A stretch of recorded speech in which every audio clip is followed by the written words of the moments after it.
Vous souhaitez apprendre à gérer votre budget parce que vous savez que c'est une nécessité.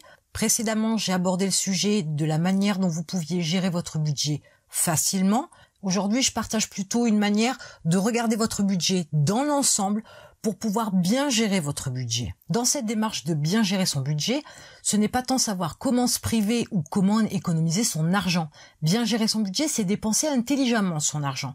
Mais il faut voir votre budget dans sa globalité pour voir ce que vous en faites et dans les détails pour pouvoir voir comment vous pouvez améliorer votre manière de dépenser votre argent, comment vous pouvez aussi économiser de l'argent ou épargner de l'argent, et comment vous pouvez utiliser votre argent de manière intelligente pour pouvoir éventuellement générer un revenu supplémentaire. Mais aujourd'hui, on va plutôt regarder le budget dans son ensemble, de manière à ce que vous puissiez mieux gérer votre budget dans sa globalité. Je vais aborder 9 points particuliers concernant la gestion de votre budget.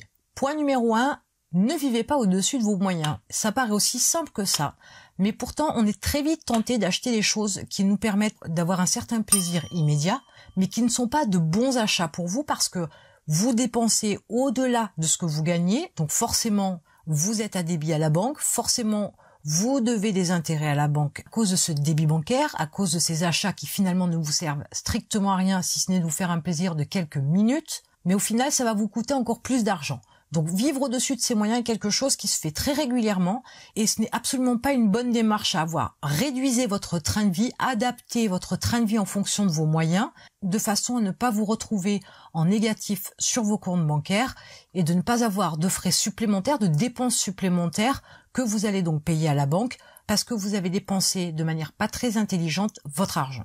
Point numéro 2, ne pas dépenser la totalité de ses revenus. Là aussi, on n'est pas loin du point numéro 1, mais votre budget n'est pas là sur votre compte bancaire pour être dépensé dans sa globalité. Si vous partez du principe que vous avez votre salaire qui vous tombe tous les mois sur votre compte, ce montant-là doit être dépensé parce que l'argent qui dort, forcément, c'est quelque part un peu de l'argent perdu, un plaisir ou des plaisirs perdus. Ce qui n'est pas le cas, c'est complètement faux. Il vaut mieux dépenser moins que son revenu, et éventuellement en épargner une partie, de façon à pouvoir prévenir les coups durs, par exemple, ou de façon à pouvoir vous permettre un investissement par la suite. Ce n'est pas parce que vous recevez votre salaire tous les mois sur votre compte bancaire que vous devez dépenser absolument la totalité de vos revenus. C'est une mauvaise gestion de votre salaire. Point numéro 3, ne pas dépenser en achats inutiles. J'en ai parlé un petit peu au point numéro 1. Bien souvent, vous achetez des choses qui vous sont inutile. Vous le faites parce que vous en avez envie, vous le faites parce que c'est à la mode, vous le faites parce que ça fait un moment que vous y pensez, vous vous dites que c'est le bon moment, que vous avez les moyens de le faire. Sauf que une fois que vous avez fait cet achat, que vous avez le plaisir de l'avoir acheté, le plaisir de l'utiliser un certain laps de temps, très vite vous vous apercevez que vous vous en êtes passé avant, vous pouvez vous en passer aujourd'hui. Et votre achat devient complètement inutile. Donc là aussi, vous êtes sur une mauvaise gestion de votre budget. Point numéro 4, ne pas payer plus cher un service ou un produit. Quelquefois, vous êtes impatient d'acquérir quelque chose. Prenons l'exemple d'une paire de chaussures. Vous avez tellement envie de cette paire de chaussures que vous êtes presque à la limite de payer n'importe quel prix pour avoir cette fameuse paire de chaussures ou ce fameux costume ou ce fameux portable et que vous êtes prêt à payer davantage que le prix constaté généralement sur le territoire, par exemple. Cette envie pressante-là, il faut savoir la contenir, la réfréner, la contrôler, parce que c'est ce qui vous fait payer bien plus cher un service ou un produit. Votre impatience est la cause de bien des maux. Donc faites attention à la manière dont vous abordez vos achats, de façon à ce que votre affect, de façon à ce que vos émotions ne prennent pas le dessus. Chaque achat est presque calculé, il est presque pensé au centime près, de façon à ce que votre argent ne soit pas dépensé en achats inutiles.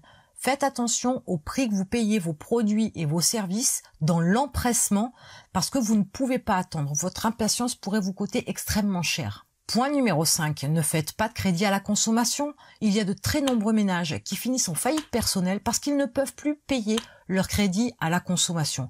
Un crédit peut en amener un autre, et puis un troisième qui va payer en fait la fin du premier et une partie du second, et ainsi de suite. C'est un cercle vicieux qui va vous amener forcément à vous retrouver dans des difficultés financières importantes qui quelquefois ne peuvent pas se résoudre rapidement. Donc vous allez vous contraindre une fois de plus à passer des mois à ne pas pouvoir payer ce que vous devez payer, tout ça parce que vous avez des crédits à la consommation. C'est une très mauvaise gestion de budget que d'emprunter pour pouvoir consommer. Point numéro 6, ne pas confondre besoin et envie. Vous avez peut-être envie d'une baguette et vous avez peut-être aussi envie d'une paire de chaussures. La paire de chaussures, vous n'en avez pas besoin. Le pain, oui, parce que vous devez manger, c'est une nécessité, vous ne pouvez pas faire autrement. La paire de chaussures, vous pouvez vous en passer. Faites attention si vous devez avoir à gérer un budget, qu'il soit petit ou qu'il soit important. Bien souvent, besoins et envie sont mélangés et c'est là aussi où on ne fait pas des achats intelligents. Bien au contraire, on fait des achats inutiles parce qu'on est mené par l'envie et non pas par le besoin. Il y a des priorités dans la vie et l'envie n'en est pas toujours une. Point numéro 7, ne pas penser au plaisir immédiat. J'en ai parlé aussi précédemment, mais vous avez envie de cette fameuse paire de chaussures et vous avez envie de l'acheter maintenant. Sauf que si vous vous laissez un petit peu de temps, vous allez vous apercevoir que finalement, l'envie, elle est plus aussi intense qu'il y a une semaine ou il y a 15 jours ou il y a 6 mois en arrière. Petit à petit, vous allez aussi vous focaliser sur autre chose et l'envie va vous passer. Et c'est là où c'est intéressant de comprendre que finalement, donc besoin et envie sont vraiment des choses différentes, mais vous vous apercevez aussi que dans les achats pour des plaisirs immédiats, c'est effectivement un plaisir immédiat, instantané, mais de très courte durée. Il vaut mieux vous acheter quelque chose d'un peu plus important et qui va vous faciliter la vie et qui va vous apporter un plaisir immense et pendant un certain laps de temps, plutôt que d'acheter quelque chose qui va vous faire plaisir que quelques minutes ou quelques jours. Il n'y a aucun intérêt au plaisir immédiat, à la gratification immédiate. Ce n'est jamais payant, ce n'est jamais bon pour une bonne gestion de budget. Point numéro 8, ne pas faire des économies en pensant vivre mieux tous les mois. Alors vous avez décidé de faire des économies en grappillant sur la nourriture, en grappillant sur votre forfait téléphonique, etc. Sauf que, au final, l'argent que vous avez économisé, vous en faites quoi? Vous le dépensez? Si vous le dépensez, dans ce cas-là, vous avez pensé que faire des économies pouvait vous permettre de vivre mieux. Comme vous l'avez dépensé, vous ne vivez pas mieux. Vous avez juste déplacé le budget d'un poste à un autre, mais au final, vous dépensez tout. Donc, quel est l'intérêt de faire des économies? Aucun intérêt. Il vaut mieux partir du principe que vous devez mettre cet argent de côté pour l'investir, plutôt que de le dépenser, bien évidemment. Point numéro 9. Changer de job pour avoir un meilleur salaire, c'est la solution. Pour avoir une meilleure gestion de budget, c'est la solution. Tout simplement parce que si vous avez plus d'argent, mais que vous restez sur vos envies, vos besoins de départ avant cette augmentation de salaire, vous allez effectivement pouvoir avoir de l'argent supplémentaire à la fin du mois que vous allez mettre sur un compte à part et que vous allez pouvoir investir. Là, vous êtes sur une bonne gestion de budget. Avec un meilleur salaire ou de meilleurs revenus, vous allez être un peu moins dans le rouge si vous l'étiez trop souvent. Vous allez pouvoir épargner pour pouvoir investir par la suite, ce qui est non négligeable. Et vous allez asseoir votre situation sur le long terme, ce que vous ne pouviez peut-être pas faire avant. Mais on oublie souvent qu'on peut gagner plus. On peut gagner plus en changeant de job. Il ne faut pas avoir peur d'aller voir ailleurs ce qui se passe, de voir comment vous pouvez vous vendre, comment vous pouvez améliorer vos compétences et vos connaissances pour pouvoir gagner un peu plus chaque mois. C'est important de prendre en considération que votre budget, il peut être à la hausse, parce que vous avez une démarche différente dans la gestion de votre budget. N'oubliez pas une chose, les économies ne sont pas ce qui vous permettra de vivre mieux, ça c'est important. Elles vous permettent de dépenser votre argent autrement, c'est tout. Elles ne vous permettent pas d'investir si vous restez dans l'optique de payer moins tous les mois. Pensez plutôt à une approche d'épargne. Cette approche-là va vous permettre de faire les choses différemment. Si vous définissez le montant qu'il vous faut pour vivre, le loyer, le téléphone, la nourriture, etc. Si vous définissez la somme que vous voudriez gagner tous les mois, à partir de ce moment-là, avec ces deux bases-là, vous êtes capable de définir ce qu'il vous faut faire pour avoir ce que vous voulez et le montant que vous souhaitez, et il vous faudra alors en conséquence agir. Conclusion, bien gérer son budget est une chose importante. 2. Ne pensez pas économie, pensez épargne. 3.